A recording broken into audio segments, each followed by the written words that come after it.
बिस्मिल्लाहिर्रहमानिर्रहीम। जी बेटा, बात आज हम करेंगे अपने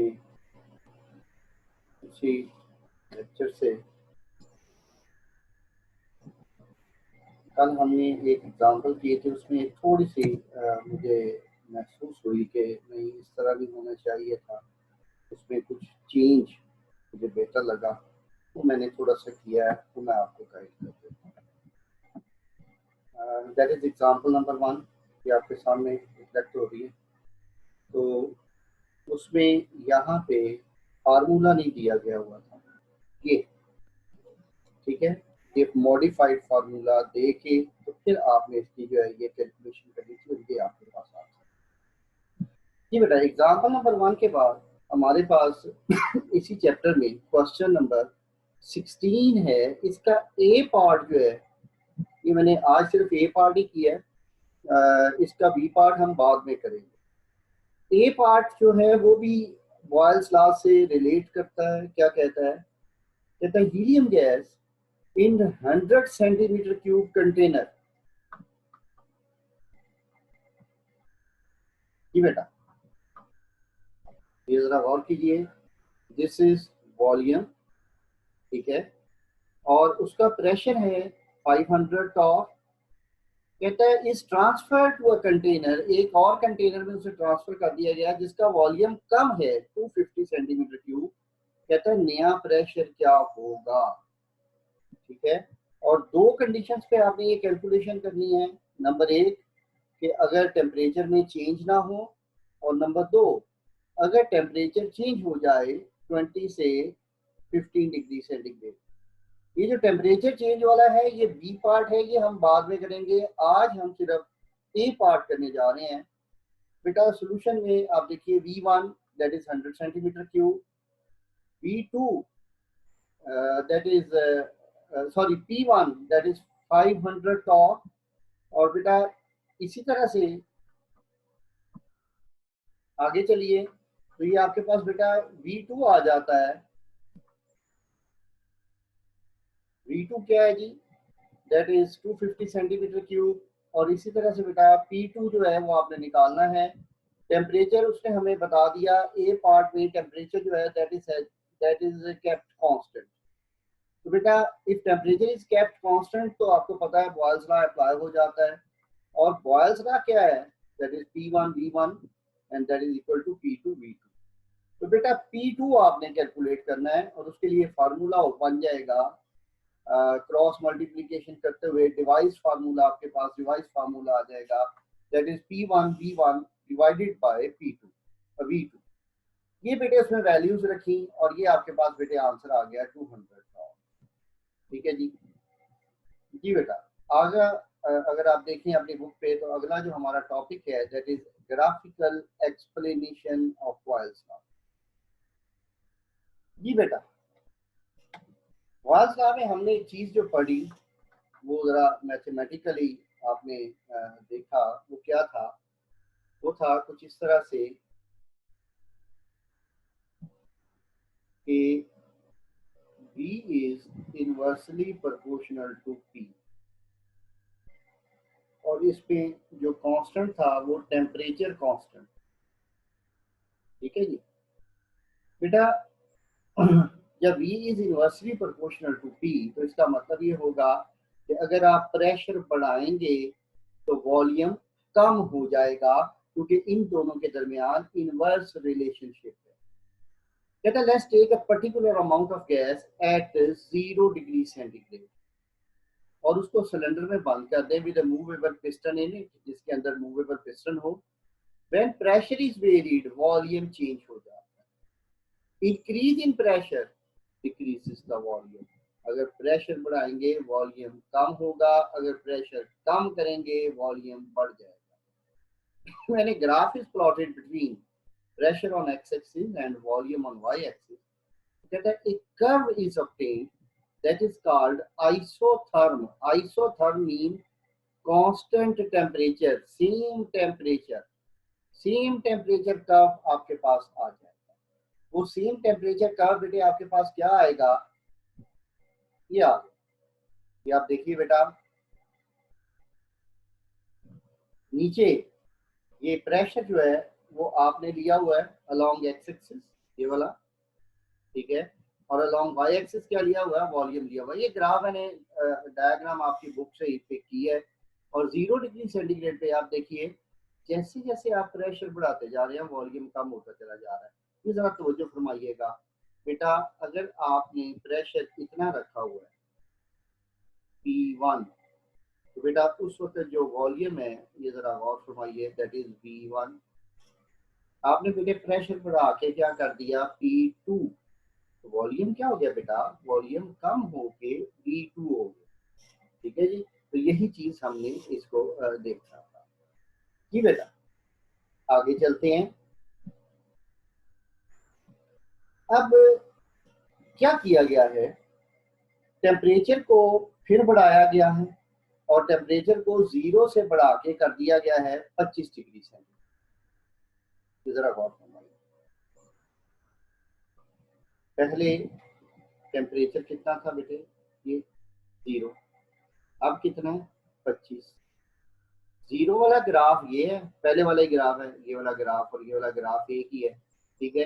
लेकिन जब आपने हायर टेम्परेचर पे लिया है तो ये ग्राफ अवे चला गया, ठीक है। अवे क्यों चला गया, जरा वापस आ जाइए, मान लीजिए दिस इज P1 और 0 डिग्री सेंटीग्रेड पे दिस इज V1, और इसी प्रेशर पे 25 डिग्री सेंटीग्रेड पे जो V1 है वो ये वाला है, इसको V1 बार करना, ठीक है जी। हमने इसके ऊपर एक निशानी लगा दी है, वो हाई टेम्परेचर।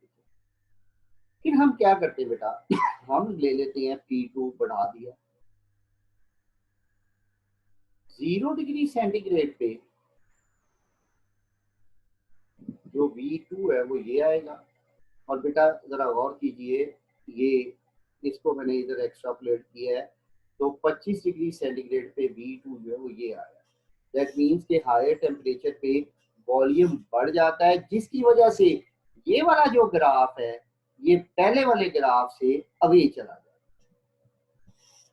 जरा इसकी रीडिंग कर लें, बेटा now increase the temperature of the same gas from 0 to 25 और उस टेम्परेचर को फिर कांस्टेंट करें। अब जो चेंज इन प्रेशर करेंगे तो उसके साथ जो चेंज इन वॉल्यूम करेंगे, तो प्लॉट करेंगे आइसोथर्म को, तो इट इज ऑब्जर्व, देखा गया कि जो न्यू प्लॉट है वो अवे है फ्रॉम बोथ एक्सिस। देखिए एक्स एक्सिस से भी दूर चला गया और बेटा वाई एक्सिस से भी ये दूर चला गया। Even further increase in temperature, कहता है अगर आप टेम्परेचर फर्दर इंक्रीज कर दें तो ये ग्राफ और आगे चला जाएगा, ठीक है जी।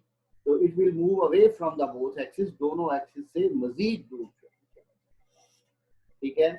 ये लॉन्ग क्वेश्चन का हिस्सा है, graphical explanation of Boyle's law. ये सवाल किस तरह से आता है, ये जरा बेटे आपने समझना है। ये सवाल इस तरह से आता है, व्हाट इज बॉयल्स लॉ। तो बॉयल्स लॉ का आपने डेफिनेशन देनी है और उसके बाद उसका देना है मैथमेटिकल रिलेशन।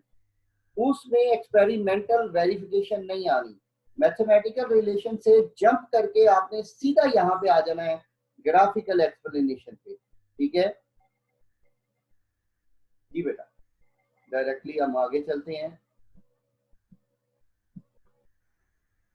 ये वही आगे कंटिन्यू कर रहा है, अभी ये खत्म नहीं हुआ। अब ये कह रहा है कि अगर ग्राफ प्लॉट किया जाए between 1/v on X axis, मुझे फरमाइए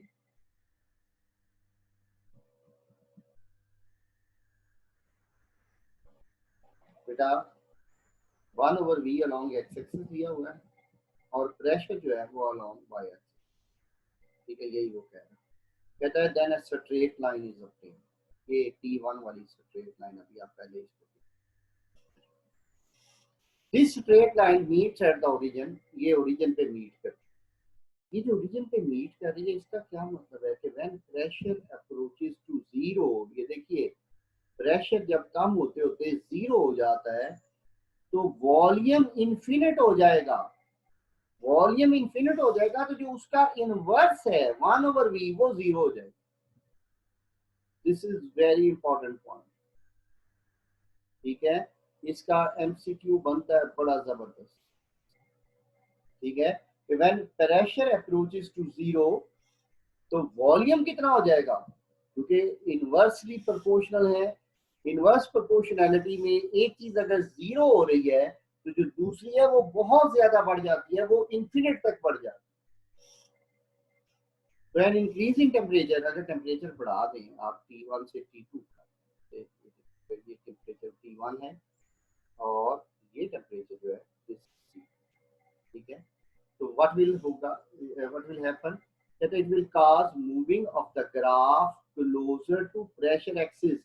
ये देखिए, ये T2 वाला जो ग्राफ है वो प्रेशर एक्सिस के क्लोज हो गया, शोइंग, ये इस चीज का इजहार करता है कि इंक्रीज इन वॉल्यूम हो गया है। और जब वॉल्यूम इंक्रीज होगा तो 1/, वॉल्यूम जो है वो कम हो जाएगा, वो कम हुआ है तो इसलिए ये वाला ग्राफ जो है वो प्रेशर एक्सिस के करीब हो गया। जी बेटा, अब एक और ग्राफ इसमें आता है। अच्छा, ये ग्राफ इंडिविजुअली भी आ सकते हैं, और बेटे याद रखें जब ये इंडिविजुअली आते हैं तो ये फिर शॉर्ट क्वेश्चन के तौर पे आते हैं। और ये वाला शॉर्ट क्वेश्चन ऐसा शॉर्ट क्वेश्चन होता है जिसमें 90% बच्चे 2 की बजाय 1 नंबर लेते हैं। वजह क्या है, 1 नंबर उन्हें क्यों मिलता है, वो उनके दिमाग में ये बात मैट्रिक के टीचर्स ने बिठाई हुई है कि जनाब शॉर्ट क्वेश्चन में डायाग्राम या ग्राफ नहीं बनता, विच इज एब्सोल्युटली रॉन्ग। ये बात नशीन कर लें कि ग्राफ और डायाग्राम जहां कहीं उसकी जरूरत है, चाहे वो लॉन्ग क्वेश्चन है चाहे वो शॉर्ट क्वेश्चन है, वो मैंडेटरी होती है। आप नहीं बनाते तो आप अपने मार्क्स लूज करते। बेटा ये प्लॉट है, ये प्लॉट किसके माबैन है, ये प्लॉट है जी between pressure on X axis, आप देख रहे हैं ये एक्स एक्सिस पे प्रेशर लिया हुआ है, and PV on Y axis, ये PV on the Y axis. ये straight line power to the pressure axis, ये स्ट्रेट लाइन डॉटेड लाइन आपको नजर आ रही है। अब यहाँ बड़ी इंटरेस्टिंग बात है, वो इंटरेस्टिंग बात क्या है, कहता है इफ टेम्परेचर इज रेज्ड, जब टेम्परेचर बढ़ाएंगे तो व्हाट विल हैपन, गैस का वॉल्यूम फैल जाएगा, वॉल्यूम बढ़ जाएगा। गैस पहले थोड़ी जगह ऑक्यूपाई कर रही है, टेम्परेचर बढ़ाने पर गैस ज्यादा जगह ऑक्यूपाई करेगी। तो जब ज्यादा जगह ऑक्यूपाई करेगी तो ये वॉल्यूम भी तो बढ़ जाएगा ना, वॉल्यूम बढ़ जाएगा तो पीवी का जो के है वो भी बढ़ जाएगा। तो लिहाजा ये वाला ग्राफ ये अवे चला जाएगा फ्रॉम एक्स एक्सिस। ठीक है जी, लिखा हुआ है increase in the product PV will move parallel line away from the pressure axis, pressure axis से parallel line away चलेगी। Similarly, अगर गैस की मिकदार ज्यादा लेंगे तो फिर भी ऐसे ही होता है बेटे, जब मिकदार ज्यादा लेंगे तो उसका वॉल्यूम भी ज्यादा होगा, फिर वॉल्यूम ज्यादा है तो फिर वो जो पैरेलल लाइन है वो प्रेशर एक्सिस से ऊपर। ये बहुत इंपॉर्टेंट है, ये लोग इसमें से मार्क्स अक्सर लूज करवा बैठते हैं ओनली बाय नेग्लिजेंस जिसे आप कहते हैं। जी बेटा, नेक्स्ट हमारा जो टॉपिक है इसी चैप्टर का, that is Charles Darwin, French chemist था, 1787 में इसने दिया। आपकी किताब में बॉयल्स लॉ का तस्करा नहीं है, बॉयल्स लॉ 1667 के करीब उसने दिया था, बॉयल्स ने, रॉबर्ट बॉयल्स का नाम। तो ये रिलेशनशिप है between volume and temperature of the gas. जी, according to this law at constant pressure, अगर प्रेशर कांस्टेंट रहे तो volume of given mass of gas is directly proportional to absolute temperature. याद रखें absolute temperature mean temperature in the Kelvin scale. जी, तो बेटा directly proportional है तो V is directly proportional to D।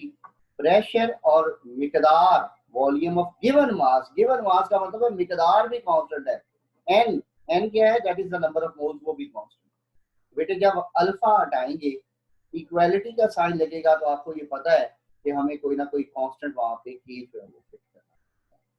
इसी तरह से बेटा अगर आप टी को इधर ले आए क्रॉस मल्टीप्लीकेशन करते हुए तो v बाई टी जो है वो कांस्टेंट हो जाएगा। तो इसी तरह से अगर v1 हो और टेम्परेचर T1 हो तो वो भी कांस्टेंट, इसकी रेशियो कांस्टेंट होगी। इसी तरह v2 हो जाए यानी चेंज हो जाए और T2 हो जाए तो उसकी रेशियो भी बिल्कुल कांस्टेंट हो जाए।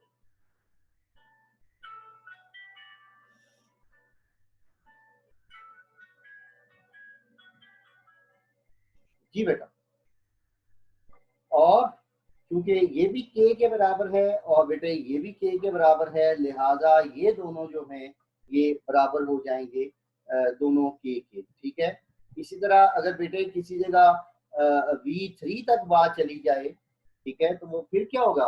वेरी सिंपल बेटा, v3 by t3 and that will also be constant, और वो भी बेटा v3 बाई t3 वो कांस्टेंट होगा, और ये सारे जो हैं ये k के जो है वो बराबर। जी बेटा, आगे चलते हैं बेटा, इसकी एक्सपेरिमेंटल वेरिफिकेशन है चार्ल्स लॉ की। कहता है let's take a certain amount of gas and close in cylinder having movable piston.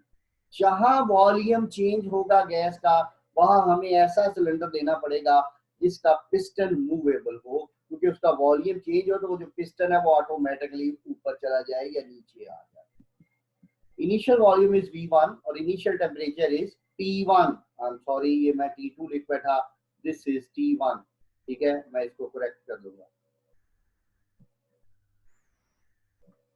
This is T1। ठीक है, this is not T2, this is T1। कहता है गैस इज हीटेड, उसका volume और टेम्परेचर बढ़ जाएंगे, वो V2 और T2 हो जाएंगे। ठीक है, तो आगे बेटे हम देखते हैं, तो इसका mathematical relation that is V1 by T1 is equal to V2 by T2। अब यहाँ पर ये देखिए, ये एक डायग्राम है जो इसके ऊपर बड़ी फिट बैठती है। अब क्या किया गया है, यहाँ वॉल्यूम देखिए हाफ लीटर है और जो टेम्परेचर है वो 200 केल्विन। ठीक है, तो बेटा आपने क्या किया, उसको हीट किया, ये देखिए हीट किया, ऊपर प्रेशर कांस्टेंट है 1 atm, तो वॉल्यूम 1 लीटर हो गया और टेम्परेचर डबल हो गया 400 केल्विन। देखिए टेम्परेचर दोनों दफा केल्विन में लिया गया है, अगर टेम्परेचर डबल किया है तो वॉल्यूम भी डबल हो गया है, लेकिन अगेंस्ट प्रेशर जो है, तो देखिए बेटा प्रेशर इसमें कांस्टेंट है, that is 1 atm। Atmospheric pressure है और एटमॉस्फेरिक प्रेशर को हमें कांस्टेंट रखना नहीं पड़ता, वो बाय डिफॉल्ट अल्लाह की तरफ से, और hence Charles law is verified. जी बेटा, आगे हम बात को बढ़ाते हैं, यहाँ पे एक फिर एग्जांपल आ जाती है। कहता है 250 सेंटीमीटर क्यूब ऑफ हाइड्रोजन जो है is cooled from 127 degree centigrade to -27 degree. जरा तवज्जो फरमाइए, वॉल्यूम कितना है बेटा? That is 250 centimetre cube. T1 ये सेंटीग्रेड में है, मैंने क्या कहा, हमने टेम्परेचर हमेशा केल्विन्स में लेना है, एब्सोल्यूट टेम्परेचर इसको कन्वर्ट करेंगे, और इसको ठंडा किया गया -27 डिग्री -27 पे, और इसमें वो कह रहा है प्रेशर कांस्टेंट है, प्रेशर कांस्टेंट है तो लाजिम बात है चार्ल्स लॉ अप्लाई होगा। कहता है नया वॉल्यूम यानी V2 जो है वो कितना होगा। जी बेटा, इससे डेटा निकाल लिया गया, डेटा क्या है जी, V1 is 250 centimetre cube, T1 is 127, उसमें 273 ऐड किया तो 400 केल्विन हो गया जी। T2 दैट इज -27, -27 में 273 ऐड किया तो वो 246 केल्विन हो गया। V2 आपने निकालना है।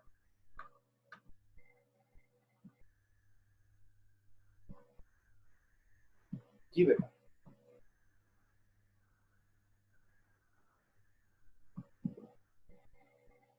Yes, according to Charles law, Charles law क्या कहता है जी, V1 by T1 is equal to V2 by T2। तो बेटे ये आपने इसमें फीड कर दिया फार्मूला, डिराइव्ड फार्मूला, ये उसमें आपने रकमें फीड कर दी, ये आपके पास 153 सेंटीमीटर। अच्छा, इसी के ऊपर, इसी चार्ल्स लॉ के ऊपर एक और एग्जांपल, एग्जांपल नहीं है, this is question 5b of the exercise, ये भी चार्ल्स लॉ से मुंसलिक है। कहता है sample of carbon monoxide gas कितना ऑक्यूपाई कर रही है बेटा, दैट इज 150 ml, ये बेटा 150 ml। तो दिस इज V1, आप देख रहे हैं ये V1 लिया हुआ at 25 degree centigrade, this is T1, तो आप देख रहे हैं ये T1 लिया हुआ। It is then cooled at constant pressure, ठंडा किया गया और इसका नया वॉल्यूम 100 ml हो गया, ये V2 आपके पास आ गया। कहता है what is the new temperature, T1 आपने निकाला, सॉरी T2 आपने निकालना है। ये चार्ल्स लॉ अप्लाई करेंगे, V1 by T1 is equal to V2 by T2। बेटे जब ये अप्लाई करेंगे तो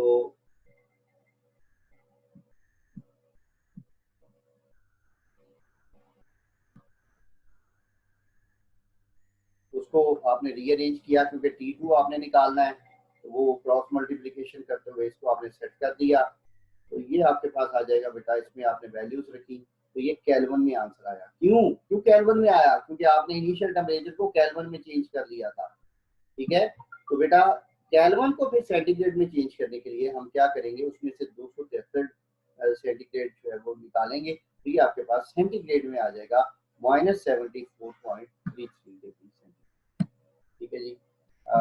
दैट्स ऑल फॉर टुडे। अगला टॉपिक थोड़ा सा ट्रिकी है। आज अगर शुरू किया जाता तो दरमियान में ब्रेकअप करना पड़ना था, दैट्स वाई वो मैंने उस टॉपिक को आज शुरू नहीं किया, तो वो हम इंशाल्लाह जो है वो कल करेंगे। Any question about today's topic? जी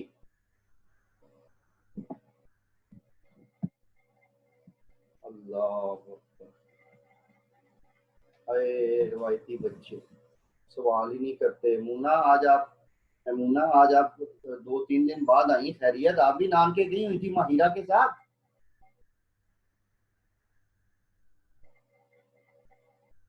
नहीं, आवाज आ रही मेरी?